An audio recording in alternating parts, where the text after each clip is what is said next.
प्रिय बच्चों, वातायन हिंदी के अंतर्गत आज हम लोग श्रद्धा मनुसर्ग का अंतिम भाग, जिसे तृतीय भाग कहा जा सकता है, लेकर उपस्थित हैं।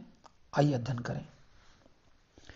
ईश का वह रहस्य वरदान, कभी मत जाओ इसको भूल, यहां तक हम लोगों ने अध्ययन किया था।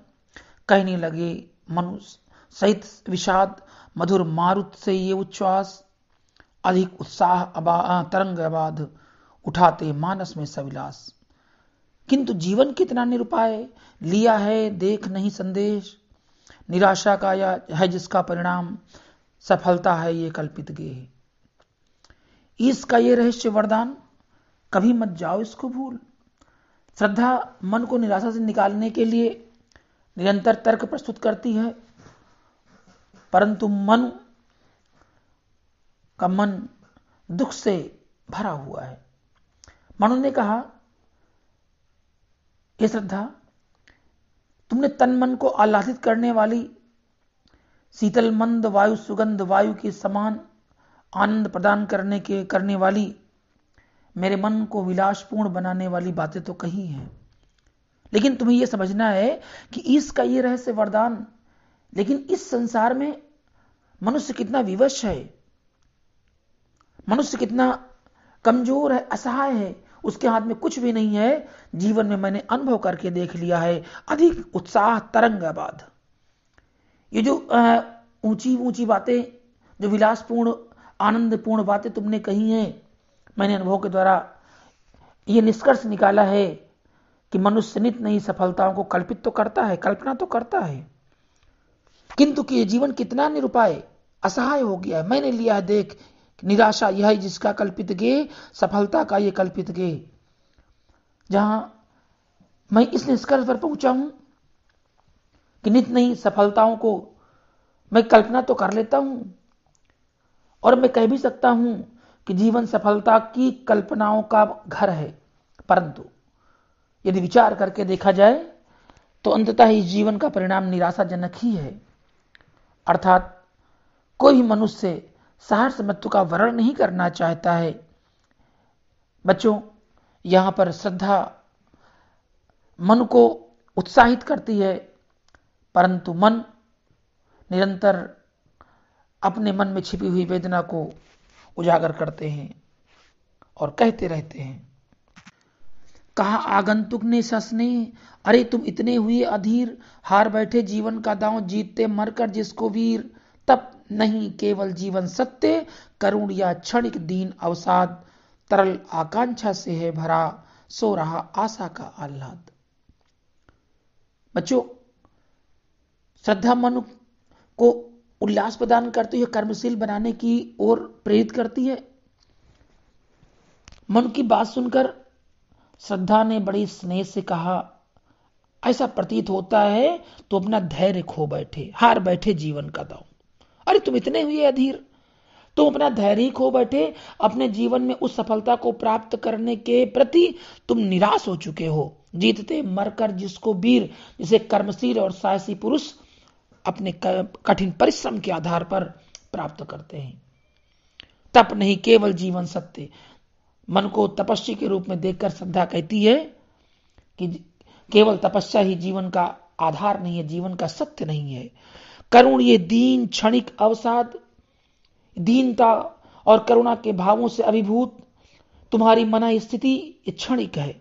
अर्थात जो तुम विचार कर रहे हो, ये दीनता और करुणा की बातें तुम्हारे मुख से प्रस्फुटित हो रही हैं, ये क्षणिक हैं। क्यों? उन्होंने कहा कि तरल आकांक्षा से भरा, सो रहा आशा का आह्लाद। जीवन तो प्रगति की अभिलाषाओं और आशाओं से भरा पड़ा है। तो अपनी अभिलाषाओं और इच्छाओं को जगाओ और उत्साहपूर्वक जीवन व्यतीत करने का प्रयास करो, प्रयत्न करो।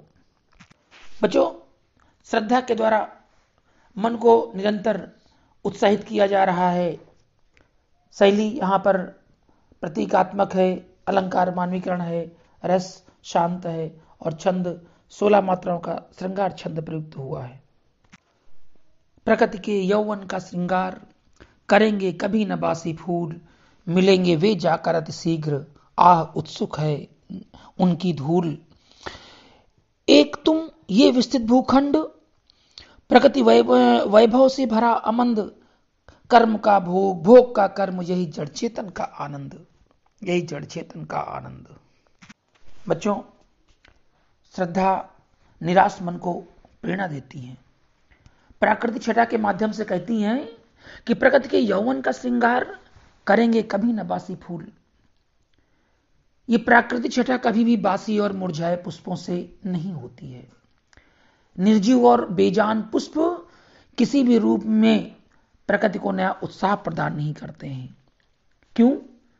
ऐसे फूल तो धूल में मिलकर के समाप्त हो जाते हैं। आप उत्सुक है उनकी धूल, वे जाकर मिलेंगे अति शीघ्र, उनके लिए कोई स्थान नहीं होता है। इसी प्रकार जो निस्तेज लोग हैं उनमें जीवन की असारता का बोध आपको स्पष्ट दिखाई पड़ेगा। मिलेंगे वे जाकर शीघ्र, आ उत्सुक है उनकी धूल। बच्चों, निराश व्यक्तियों को जो मुरझाए और बासी फूलों की तुलना करते हुए उन्हें उल्लास में बने रहने की प्रेरणा देती हैं श्रद्धा, और कहती हैं कि यह तुम नवीन पुष्प बनो। श्रृंगार के रूप में उन पुष्पों का चयन होता है जो उत्साह से युक्त होते हैं। जीवन उत्साही व्यक्ति के लिए ही श्रेष्ठ माना जाता है, हितकर होता है। एक तुम ये विस्तृत भूखंड, श्रद्धा कहती है संसार में जड़ चेतन आनंद से परिपूर्ण है, क्योंकि तुम प्राकृतिक संपदाओं का परिपूर्ण ये विशाल पृथ्वी तुम्हारे उपभोग के लिए तो है। एक ये भूखंड प्रकृति वैभव से भरा अमंद, जो मंद ना पड़े, तेज परिश्रमी हो। ये वैभव से प्रकृति परिपूर्ण है। क्यों? उन्होंने कहा कर्म का भोग, भोग का कर्म। इस संसार में अकेला और असहाय घूमते हुए भी ये सदैव इस बात को महसूस करना कि कर्म का भोग और भोग का कर्म, जो भी आप कुछ कर रहे हैं, आप करके आ रहे हो, हमें उसे आगामी जन्मों में किया है उसका भोग कर रहे हैं, और जो आज करेंगे, जो कर रहे हैं, आगे आने वाले अपने कर्मों का जो संचय कर रहे हैं, उन्हें हमें भोग करना है। ये हमारी भारतीय संस्कृति का प्रमुख संदेश है। कर्म का भोग, भोग का कर्म, यही जड़ चेतन का आनंद। जो हमने किया है, जो हमने जैसे कर्म किए हैं बच्चों, उनका भोग आज हम कर रहे हैं, और जो कर्म कर रहे हैं इनका भोग आगे करना है। यही हमारी प्रकृति का आनंद है। इसलिए हम संपूर्ण प्रकृति का उपभोग कर सकते हैं, करते हुए अपने पुण्य कर्मों का परिणाम इस धरती में उपस्थित प्राकृतिक चित्रणों के माध्यम से, प्राकृतिक उपादानों के माध्यम से हम देख सकते हैं, महसूस कर सकते हैं। अकेले तुम कैसे असहाय, यजन कर सकते तुच्छ विचार, तपस्वी आकर्षण से हीन, कर सके नहीं आत्मविस्तार। बच्चों देखें, श्रद्धा फिर कहती है इस संसार में मैं अकेला और असहाय हूं। ये तुम्हारे अंदर जो विचार है, यजन कर सकते तो तुच्छ विचार, तुम अकेले इस भूत यज्ञ को करते हुए कैसे प्राप्त करते हो? क्योंकि भारतीय संस्कृति के अनुसार प्रत्येक गृहस्थ को 5 यज्ञ अनिवार्य रूप से करने चाहिए। यज्ञ अकेले नहीं करने का आदेश दिया गया है, बल्कि पति पत्नी दोनों मिलकर ही यज्ञ कर सकते हैं, ऐसी भारतीय संस्कृति है। तपस्वी आकर्षण से हीन नहीं कर सकते आत्मविस्तार। अगर दोनों मिलकर के यह विधि विधान पूर्वक यज्ञ को संपन्न करेंगे तो निश्चित रूप से इस संसार को और अधिक हम उपयोगी बना सकते हैं।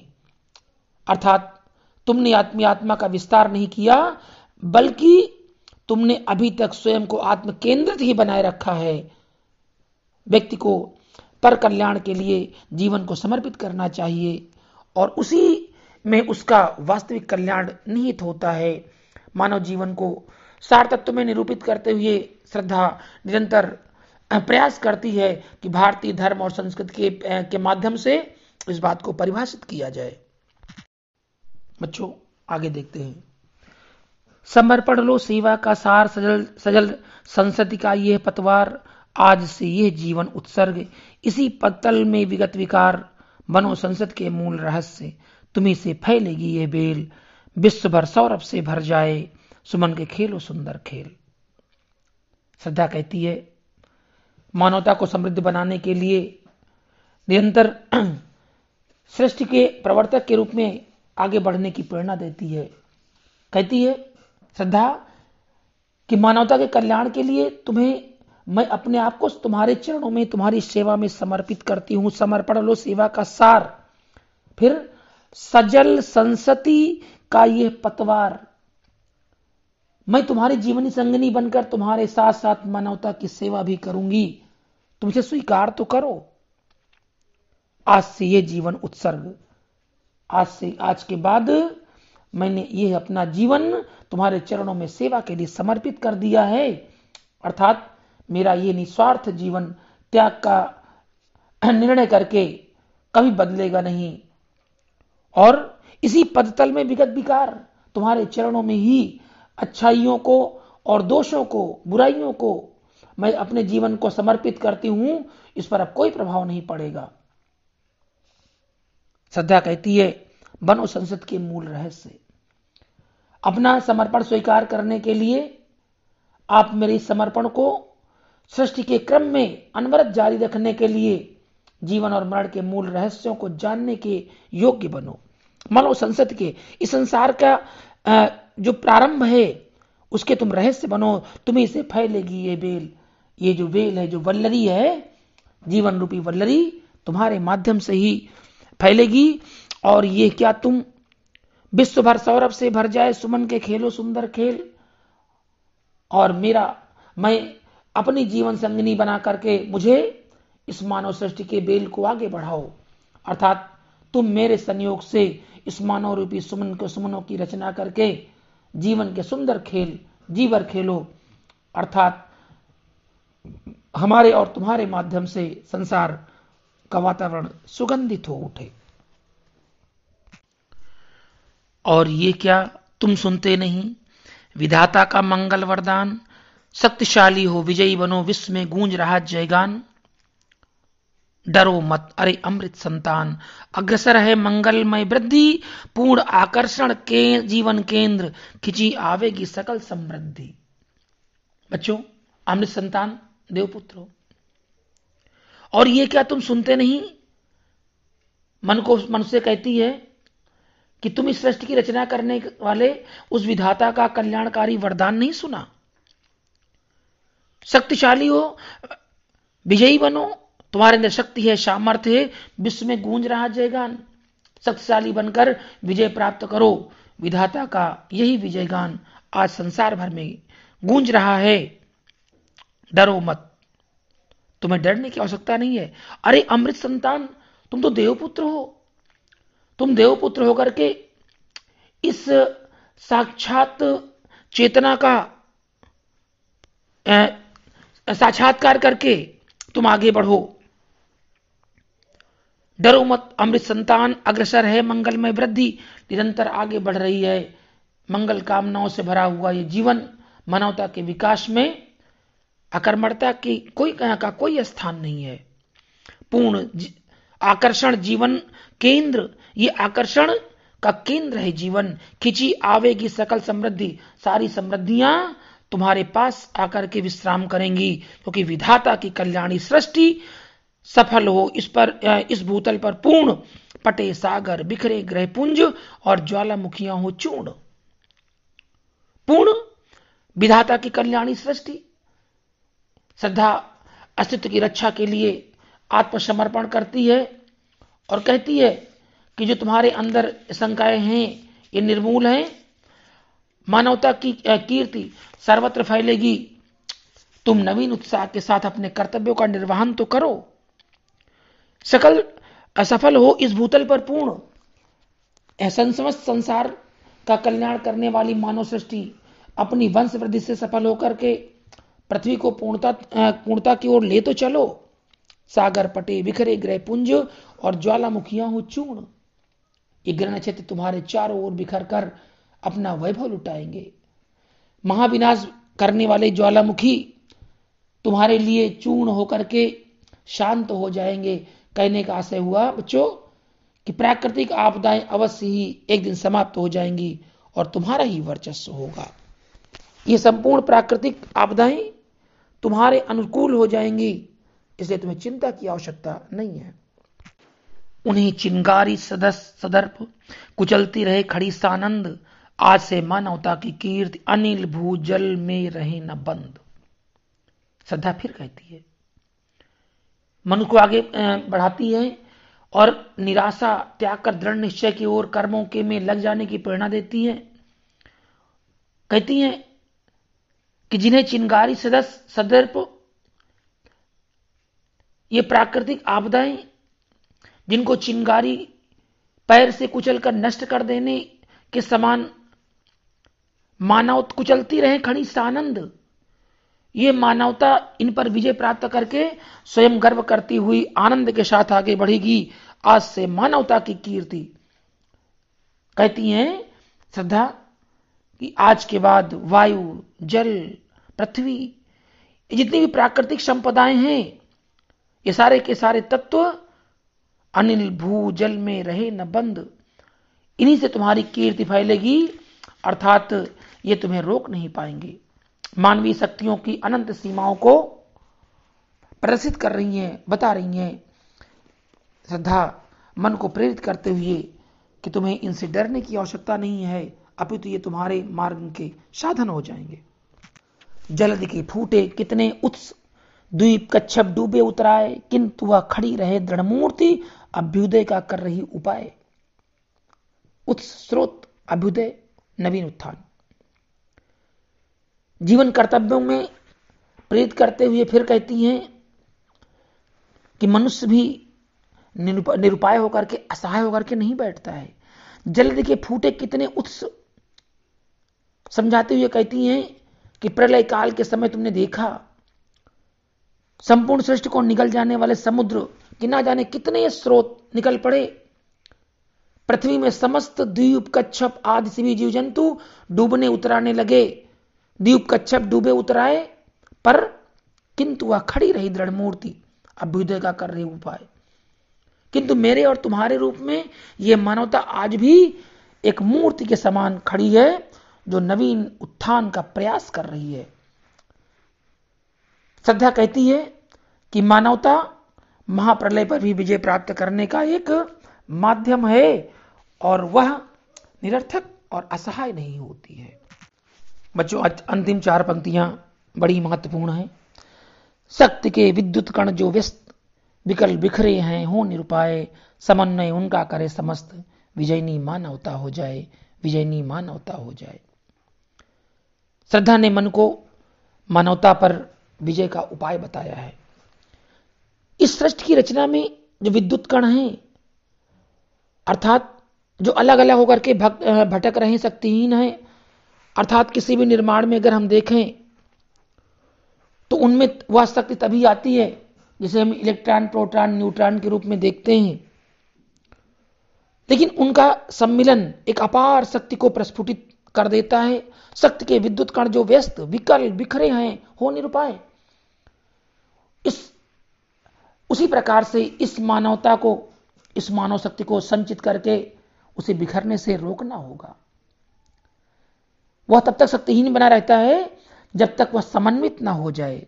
समन्वय करें उनका, आज उस शक्ति का इस विश्व के लिए, विश्व कल्याण के लिए उसे एक स्थान पर एकत्रित करना पड़ेगा, विजयनी मानवता हो जाए।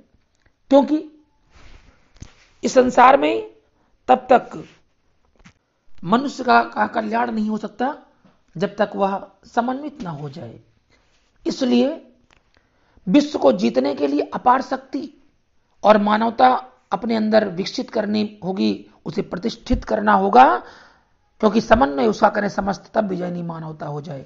बच्चों, काव्य सौंदर्य की दृष्टि से श्रद्धा ने कर्म का संदेश दिया है, विश्व कल्याण और विश्व निर्माण का एक व्यापक दृष्टिकोण प्रस्तुत किया है। भाषा खड़ी बोली है, रस शांत है, शब्द शक्ति यहां पर अभिधा और लक्षणा है, गुण प्रसाद है, और छंद 16 मात्राओं का श्रृंगार छंद है। बच्चों, इसी के साथ श्रद्धा और मनुसर्ग अपनी पाठ्य पुस्तक में पूर्ण होता है। बोर्ड परीक्षाओं की दृष्टि से ये बड़ा ही महत्वपूर्ण है।